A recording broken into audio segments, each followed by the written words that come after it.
স্বাগত ডিবিসি সংবাদে আপনাদের সাথে আছি আমি তাসনুভা তন্নি। নারী অধিকার সংস্কার কমিশনের রিপোর্টে কিছু সুপারিশ করা হয়েছে যা মোটেও সমর্থনযোগ্য নয় বলে মন্তব্য করেছেন জামায়াতে ইসলামের আমির ডাক্তার শফিকুর রহমান।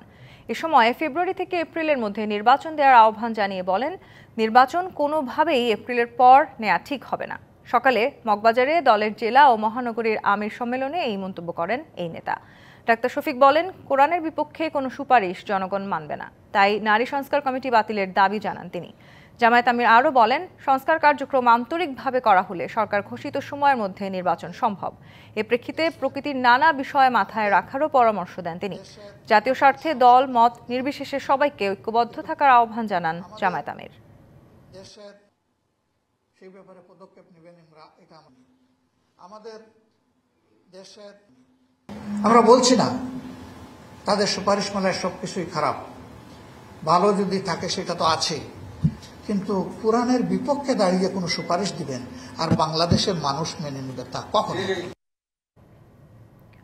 মতভিন্নতা থাকলেও ইসলামপন্থী ভোট যাতে বিভক্ত না হয় সে লক্ষ্যে ঐক্য করতে চায় ইসলামী দলগুলো। চলমান সংস্কার কার্যক্রম শেষ হওয়ার পর জোট গঠনের আশা ইসলামী দলগুলোর, তবে তাদের অন্যতম লক্ষ্য ফ্যাসিবাদ বিরোধী ঐক্য। সেক্ষেত্রে বিএনপি জামাতের সাথেও চলবে আলোচনা, আর বড় দলগুলো ছাড় না দিলে ধর্মভিত্তিক জোটের পথেই হাঁটতে চায় ইসলামী দলগুলো। মতের ভিন্নতা, রাজনৈতিক দ্বন্দ্ব থাকলেও নির্বাচন ঘিরে সবার ভোট এক বাক্সে আনার চেষ্টায় আছে ইসলামী দলগুলো। এ লক্ষ্যে চলছে জোট গঠনের পরিকল্পনা। সম্প্রতি কওমি ঘরানার পাশাপাশি অন্য ইসলামী দলগুলোকেও দেশীয় ও আন্তর্জাতিক ইস্যুতে একই ধরনের বক্তব্য দিতেও দেখা গেছে। নির্বাচন ঘিরে সংস্কার সম্পন্ন হলে ইসলামী দলগুলোর জোটের কাঠামো দৃশ্যমান হবে বলছে ইসলামী আন্দোলন। যারা ইসলামপন্থী মানুষ, ইসলামপন্থী ভোট তারা যদি বিভক্ত না হয়, এই জন্যে যারা এই কাজ করছে বাংলাদেশে তাদের সবার সাথে আমাদের যোগাযোগ হচ্ছে। সংস্কারের বিষয়গুলো যখন সম্পন্ন হবে তখনই হয়তো দেখা যাবে আপনারা এই ইসলামী শক্তিটার একটা কাঠামো হয়তো দেখতে পারবেন। খেলাফত মজলিস বলছে ফ্যাসিবাদ বিরোধী সব দলের সাথেই হতে পারে আলোচনা বা জোট। বিএনপি সহ জামাত সহ আর আমরা যারা ঐক্যবদ্ধ হচ্ছি তারা মিলে একটা গ্র্যান্ড অ্যালায়েন্সের চিন্তা আমরা প্রাথমিক করছি। এটা যদি সম্ভব হয় তাহলে তো হলোই, এবং আমরা চাই যে আগামীতে গভর্নমেন্টে ঐক্যবদ্ধ গভর্নমেন্ট হওয়া উচিত। আর যদি না হয় ইন কেস, তাহলে ইসলামী দলগুলো জামাত সহ বাকিরা মিলে আমরা চেষ্টা করবো আর কি। পাশাপাশি দেশের বড় দলগুলো নির্বাচন ঘিরে কতটা ছাড় দেয় জোটের প্রশ্নে থাকবে সে হিসাবও। সিটের ব্যাপার তো আছে, সিটের ব্যাপারটা একমাত্র মুখ্য হওয়া উচিত না। সিট অবশ্যই জরুরি, সিটকে না দিলে তো আর কাউকে আপনি পাবেন না। এরা আমাকে বিএনপিকে বুঝতে হবে, আমাদেরকে বুঝতে হবে। বাংলাদেশ জামায়াত ইসলাম বলছে আওয়ামী লীগ বিরোধী সব দলের সাথেই হতে পারে জোট। Muhaiminul Khan Apu, DBC news, Dhaka. রাষ্ট্র পুনর্গঠন ও গণতান্ত্রিক ব্যবস্থা প্রতিষ্ঠায় রাজনৈতিক দল ও জোটগুলো নিজ নিজ অবস্থান থেকে ছাড় দেবেন, এমন আশা প্রকাশ করেছেন জাতীয় ঐকমত্য কমিশনের সহসভাপতি অধ্যাপক আলী রিয়াজ। জাতীয় সংসদের এলডি হলে সকালে জাতীয়তাবাদী সমমনা জোটের সঙ্গে সংলাপে একথা বলেন তিনি। জাতীয় ঐকমত্য কমিশন কারো প্রতিপক্ষ নয় জানিয়ে আলী রিয়াজ বলেন, গণতন্ত্র পূর্ণ প্রতিষ্ঠায় কমিশনের লক্ষ্য হচ্ছে সুনির্দিষ্ট নির্ধারিত সময়ের মধ্যে একটি জাতীয় সনদ তৈরি করা। জাতীয় ঐকমত্য কমিশনের ১৬৬ প্রস্তাবের মধ্যে জাতীয়তাবাদী সমমনা জোট ১১২টায় একমত, ২৬টায় একমত নয় এবং ২৮টায় আংশিক একমত হয়েছে জানান দলের চেয়ারম্যান ফরিদুজ্জামান ফরহাদ। একটা অনির্বাচিত সরকার যদি দীর্ঘ সময় থাকে এটা বিভিন্ন সমস্যার সৃষ্টি করে বলেও জানান তিনি। যে জাতীয় স্বার্থে রাষ্ট্র পুনর্গঠনের প্রশ্নে গণতান্ত্রিক ব্যবস্থা প্রতিষ্ঠার জন্য প্রত্যেকেই যার যার অবস্থান থেকে যেমন কথা বলবেন, প্রত্যেকটি দল জোট তাদের অবস্থানের কিছুটা ছাড় দিতেও প্রস্তুত থাকবেন। তার কারণ হচ্ছে যে আমরা সকলে মিলে একটি গণতান্ত্রিক রাষ্ট্র পুনর্গঠনের জন্য, একটি গণতান্ত্রিক রাষ্ট্র বিনির্মাণের জন্য সকলে এখানে সমবেত হয়েছি, আমরা চেষ্টা চালিয়ে যাচ্ছি। নির্বাচনের দিনক্ষণ এখনও অনিশ্চিত, তবে বিভিন্ন নির্বাচনী আসনে ভোটের বাতাস বইছে জাতীয় নাগরিক পার্টির নেতাদের। নতুন সমীকরণে রংপুর ৪ আসনের ভোটের মাঠ। এনসিপির সদস্য সচিব আখতার হোসেন নির্বাচন করতে জোর তৎপরতা চালাচ্ছেন এই আসনে। সরব বিএনপি ও জামায়াতের সম্ভাব্য প্রার্থীও। চলছে কৌশলী গণসংযোগ। পরিবর্তিত সময়ে ভোটাররাও ভাবছেন ভিন্নভাবে। তিস্তা বেষ্টিত কাউনিয়া, পীরগাছা ও হারাগাছ পৌরসভা নিয়ে রংপুর 4 আসন। বিপ্লব পরবর্তী উত্তরের এই আসনে আলোচনায় জাতীয় নাগরিক পার্টি এনসিপির সদস্য সচিব আক্তার হোসেন। নিজ এলাকায় গণসংযোগ আর বিশাল শোডাউনে এরই মধ্যে জানান দিয়েছেন প্রার্থীরা। ভোটের মাঠে আক্তার হোসেনের সম্ভাব্য প্রতিদ্বন্দ্বী বিএনপির এমদাদুল হক ভরসা ও জামায়াতের এটিএম আজম খান। এরই মধ্যে শুরু হয়েছে হিসেব নিকেশ। সরাসরি ভোট না চাইলেও দলের বার্তা দিয়ে জনগণের আস্থা অর্জনে পার করছেন ব্যস্ত সময়। এখনো পর্যন্ত ফরমালি যে প্রস্তুতির বিষয়, তার থেকেও ইম্পর্টেন্ট হচ্ছে আমাদের দলের যে বার্তা সেটা মানুষের কাছে পৌঁছে দেওয়া। আমরা আসলে দল হিসেবে মানুষের কাছে নিজেদেরকে রিপ্রেজেন্ট করার চেষ্টা করছি। ব্যক্তির থেকেও আমাদের দলের ব্যাপারে মানুষের যেন আস্থার জায়গাটা তৈরি হয়, সে ব্যাপারেই আমরা কাজ করছি। গত 1.5 দশক মাঠে রাজনীতি করতে না পারা জামায়াতে ইসলামী এবার আর জোটের হিসাব কষছে না। বিএনপির সঙ্গ ছেড়ে প্রস্তুত হচ্ছে নিজেদের মতো। এটিএম আজম খানকে এরই মধ্যে প্রার্থী হিসাবে চূড়ান্ত করেছে দল। 2 মাস আগে থেকেই সরব রংপুর মহানগর জামায়াতের এই আমির। জনগণের মাঝে আমরা একটা প্রত্যাশিত অবস্থানে যেতে পারি। পীরগাছা কাউনিয়ার জনগণ বাংলাদেশ জামাত ইসলামীকে অর্থাৎ এটিএম আজম খানকে বেছে নেবে বলে আমি দৃঢ়ভাবে বিশ্বাস করি। সপ্তম ও অষ্টম সংসদ নির্বাচনে এই আসনে নির্বাচিত হন জাতীয় পার্টির করিমউদ্দিন ভরসা। এরপর কবজায় নেয় আওয়ামী লীগ। বিপ্লব পরবর্তীতে মরিয়া বিএনপির এমদাদুল হক ভরসা। মানুষের প্রতি দলমত নির্বিশেষে আমার প্রতি মানুষের একটা আলাদা সফট কর্নার আছে। এই জন্য আমি বিশ্বাস করি যদি ভোট হয়, যদি সুন্দরভাবে হয়, মানুষ যদি নিরপেক্ষ ভোট দিতে পারে, তো অবশ্যই আমি বিপুল ভোটের ব্যবধানে আমি জয়লাভ করব।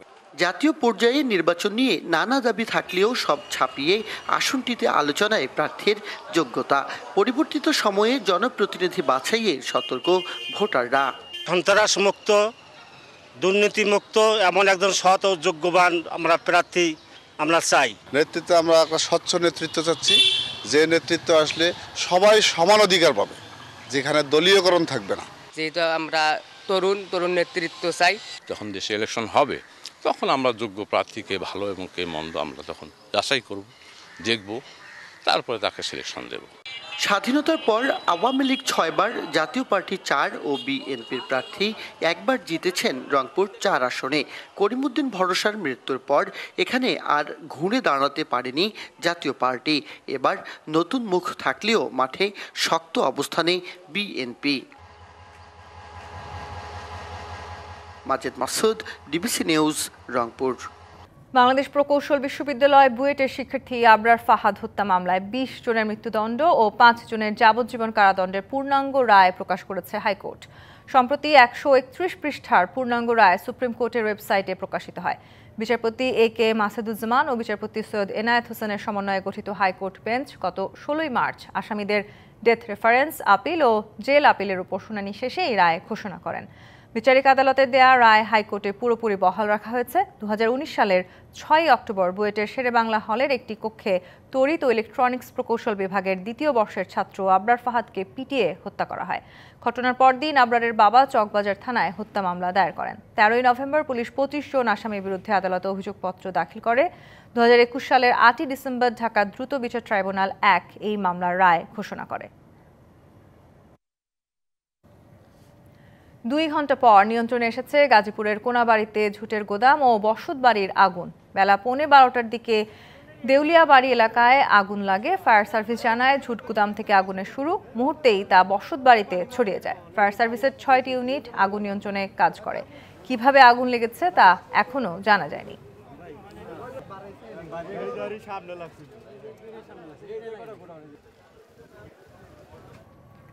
বাংলাদেশের দক্ষিণ পশ্চিমাঞ্চলের প্রাণকেন্দ্র মোংলা বন্দরের আধুনিকায়ন হচ্ছে। চীনের আর্থিক ও কারিগরি সহায়তায় বন্দরের উন্নয়নে একটি বড় প্রকল্প হাতে নিয়েছে কর্তৃপক্ষ।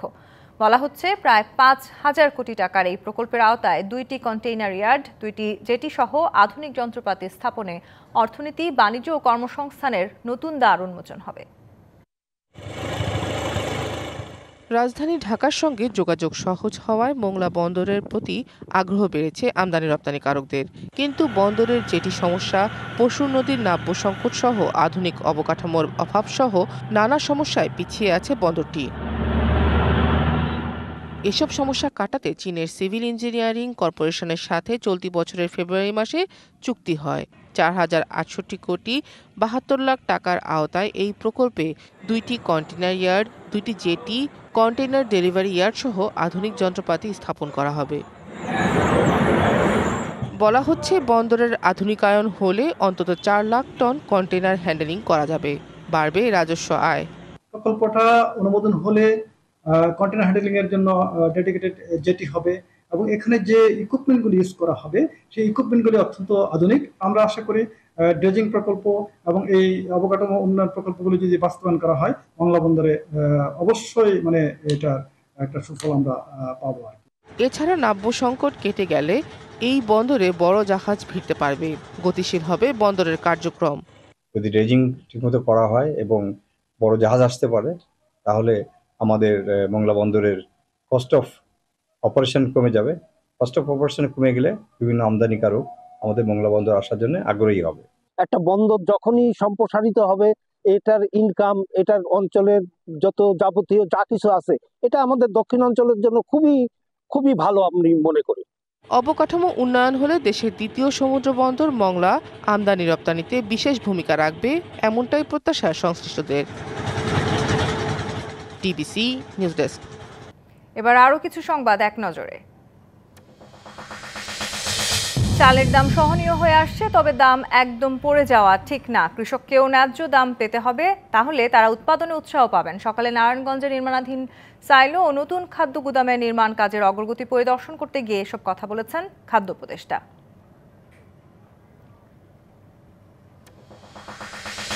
Diploma in nursing science and midwifery এবং ডিপ্লোমা ইন মিডওয়াইফারি কোর্সকে স্নাতক সমমান করার দাবিতে বিক্ষোভ মিছিল ও অবস্থান কর্মসূচি পালন করেছেন নার্স মিডওয়াইফ শিক্ষার্থীরা। Bangladesh diploma student nurses union Gopalganj শাখা এই কর্মসূচি পালন করে।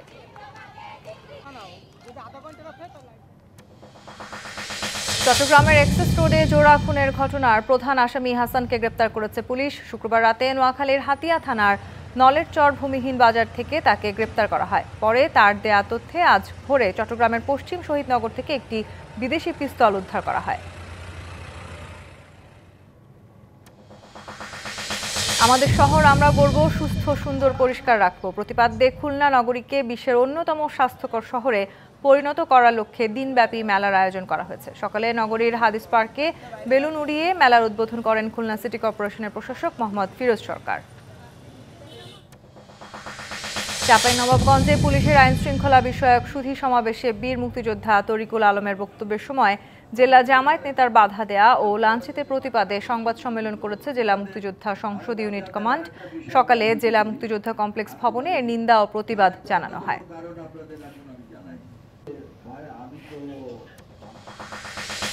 অস্ট্রেলিয়ায় চলছে সাধারণ নির্বাচনের ভোট গ্রহণ। স্থানীয় সময় সকাল 8টায় শুরু হয়েছে ভোট গ্রহণ, চলবে সন্ধ্যা 6টা পর্যন্ত। দেশজুড়ে 7,000 কেন্দ্রে ভোট চলছে। নির্বাচনে প্রতিদ্বন্দ্বিতা করছেন বর্তমান প্রধানমন্ত্রী ও বামপন্থী দল অস্ট্রেলিয়ান লেবার পার্টির প্রার্থী অ্যান্টনি অ্যালবানিজ ও রক্ষণশীল দল লিবারেল ন্যাশনাল কোয়ালিশনের পিটার ডাটন।